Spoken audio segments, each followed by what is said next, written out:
Maayong buntag day kanatong tanan diha no. Agoy. Tiglasin na pod. Grabe yo. Yay!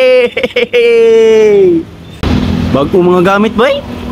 Bagong bag, bagong uniform, bagong sapatos, bagong sanina. Pero ba kabaludong, giyon sa pagtigom sa imong ginikanan para mapalit lang na para sa imuha. Tapos pag-abot sa open sa ting klase, magbarkada lang ka. Magkuyog ka ng mga grupo na way klaro. Usik-usikan nimo ang adlaw. Dili ka magtarog study. Og wala ba ka kabalo? Pila ka adlaw nagitigom sa inyong ginikanan? Pila ka adlaw nagitigi trabahoan sa inyong ginikanan para mapalit lang ang gamit para sa inyo ha? Para matagaan mo og nindot ng mga gamit kay mga demanding pud baya mo. Di ba mo gamit og mga daan na gamit?